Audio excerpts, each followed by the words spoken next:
The Galaxy Z Flip6 is by far my favorite phone to create content. I think the form factor makes it very practical not only to vloggers, but people who love taking selfies and group photos too. Is this the best camera? No, it's not, but I think it gives one of the best and probably the most unique camera experience from a phone. So let's start off with how useful the cover screen can be. For vloggers, you can use this as a viewfinder to see yourself, but you can also record while it's folded. I just like how it's more discreet and it feels a bit more comfortable vlogging out in public. And also, you don't have other people looking at your screen from the other side. For the selfie lovers, even though the screen is a lot smaller than what you're used to, you are getting better quality since you're using the back cameras. Even though it's still fine taking selfies with the front camera, we all know that camera is not the best. And since you're shooting with the back cameras, you do have access to the ultra wide, which means that you can do group selfies now. For the ones who do have the shorter arm length, then the ultra wide will probably be the best option too. Now, for the people who likes to hand off their phone to take pictures of them, you can actually turn the screen on to see a preview, so you don't have to guess if the picture is good, and you can position yourself too.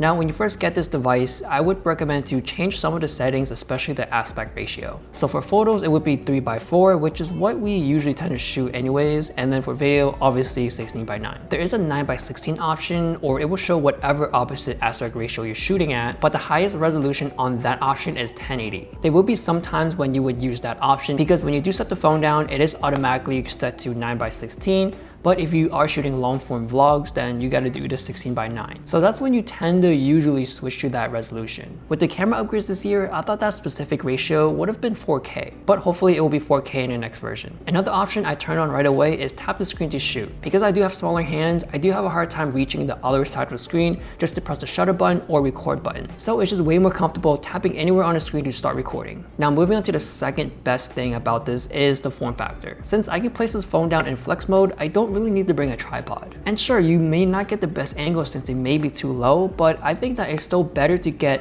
an ugly shot than no shot at all. And with the way how the hinge is placed, I can actually angle it the way how I want it. It's not like the Fold where you're really limited and you can't really control the angle. So that's why I would recommend this phone over the Fold for the ones who really love taking pictures. And I love how it's just very convenient to turn on the camera, place it down, and just get a quick shot. Versus with the tripod, you do have to set it up and break it down, and also you do get some more attention because you do have this like little contraption in front of you. But if it's just a Fold, you can place it down, get your 10-second clip, and then put it back in your pocket. Another way to shoot video is you could do the camcorder grip, which is just slightly more comfortable than how you would usually do it. It really depends because we are probably more used to recording how we are with just normal phones. For the camera quality, both the ultra wide and the wide got an upgrade this year, and overall I think it looks good. I think it's passable for the regular consumers who just love to take selfies, group photos, and just capturing the moment. For the casual vloggers, the video is still passable. I feel like if you are very serious about vlogging or that is your business, then definitely this may not be the right choice for you. But I am sure you will love the form factor and the way how you shoot on this phone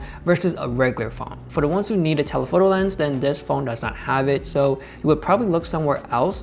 But the 2x does pretty good. I would say 10x is pretty decent during daylight. So if you're bringing this phone to a concert or show and you're sitting at the back, then you probably won't get the best image. If the Flip can ever fit a telephoto lens, then I think it will be pretty solid for a lot more people, even though it doesn't have to be the best telephoto lens. So overall, I think the Galaxy Z Flip6 or any of the other flip phones is one of the most funnest phones you can use on the market today. It gives you so many unique ways to capture content, and I see this phone more as a camera than a phone. The only major downside I can think of is you gotta bring a battery pack with you if you are planning to vlog or take a lot of pictures throughout the day. And yes, even though this Flip has the biggest battery out of all Flips, the camera still drains a lot of battery. And that's just facts on all phones out there, especially if this is your primary phone where you text and go to Google Maps and do everything on this phone, then you definitely need a battery bank. So if you do want to try something out that's different, especially if you are on the creative side, then I would highly recommend the Galaxy Z Flip6. So let me know your thoughts down below or even your past Flip experiences. Thanks for watching, and I'll see you guys later.